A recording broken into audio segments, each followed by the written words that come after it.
Hey there everyone, and welcome to another daily dose of Aether Raids. Today's video features two matches. This first one is a prison setup, except this time it doesn't even have the slight alleviating factor of a lot of two-range cavalry to maybe pressure out some teams. This is just kind of a mishmash of a bunch of different units, and they don't really synergize well at all. So yeah. As far as approach options, I think you've got a couple. One would be just a hit-and-run strike. You can test the heavy traps pretty easily. You could go for a one-range initiation if you don't mind fighting the Hector. You could go for a two-range initiation if you just want to KO the Duma and be done with it. And then the important thing to note is that all of the two-range units have assists, so Lian is going to be moving before them, which makes the punish capability of this map incredibly minimal. Another option, I think, would be to just have somebody placed in a range of Veronica, somebody who doesn't die to her. She will attack, and then since Lian does have 3 movement, she will be able to provide a refresh to Veronica, which can confirm her positioning. That can have some uses depending on what your team is running. Yeah, those are there are other ways, of course, but those are the big ones that I see. So I'm just going to go ahead and get into my clear now. I deployed the Canto Abuse team for this match. This match is pretty straightforward. All I really needed to do was do a quick hit-and-run strike. I had Erica take down the Duma. The Hector, because he near-saved in to take the combat for Duma. And then, because Lian is actually prioritized for moving before all of the two-range units, on the first turn, she actually refreshes Duma. But after that, it's just a matter of picking off the enemies, and Lian can't really do anything to stop it. So, yeah, I'm just going to let this one play out, and see you in the second match.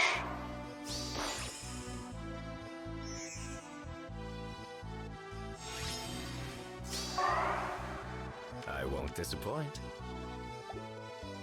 My orders?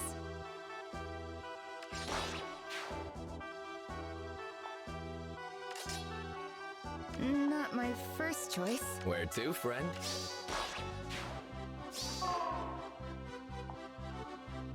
Yes. Why not? Over here?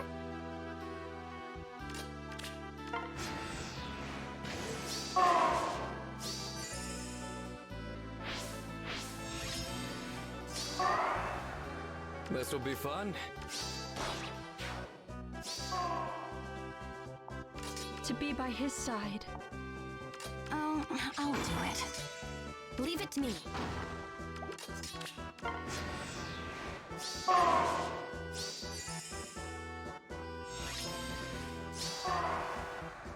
I won't disappoint.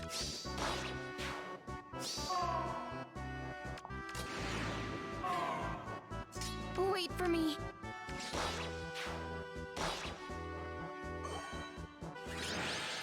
The second map is a cluster of enemies, I guess is just what I'll call that. I think the idea here is that if you try to camp the defense tile, you just get swarmed by triangle attack. I think the big problem with this map is the fact that both Fjorm and Hector have AR far save.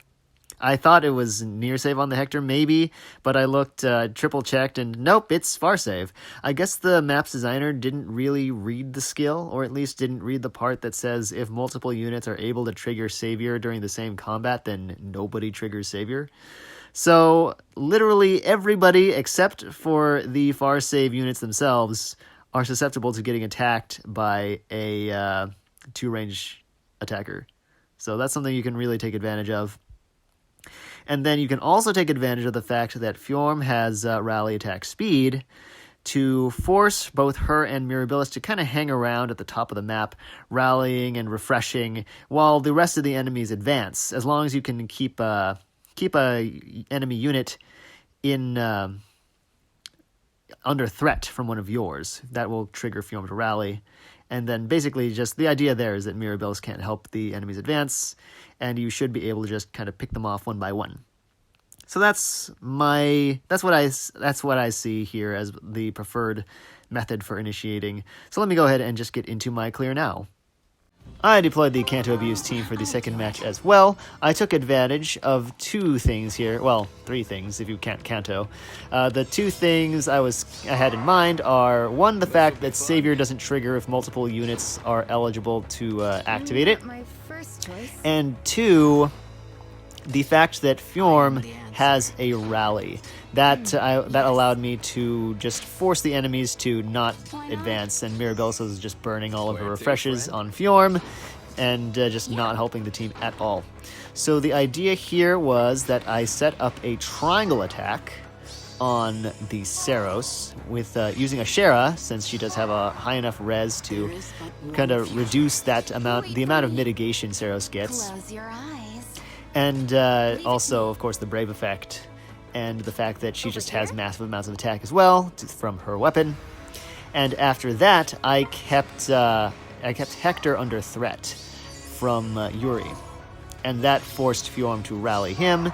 She got the refresh from Mirabilis in turn, and it was actually kind of interesting to watch the enemy team just constantly move in ways to put their squishy units in range of both of their save armors, which of course exposed them to attacks from Yuri. Well, also to Ashera, but in this case it was Yuri doing most, if not all, of the work. I don't actually recall the exact details. But yeah, basically just keep the enemies, keep Mirabilis stuck up at the top, refreshing Fjorm, and deleting the rest of the enemies as they advance. And that was a pretty straightforward way to defeat this map. So I'm just gonna let this one play out, and I will see you in tomorrow's video for the last match of Astra season.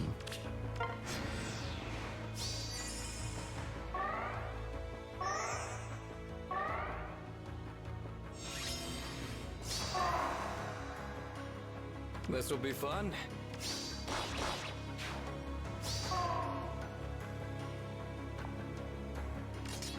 I won't lose. Yes.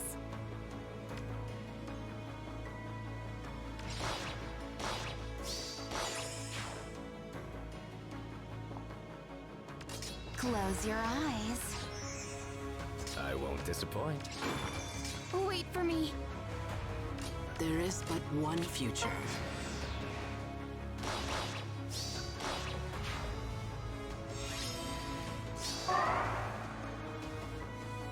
To be by his side. Leave it to me. Oh, I'll do it. My orders? Wait for me.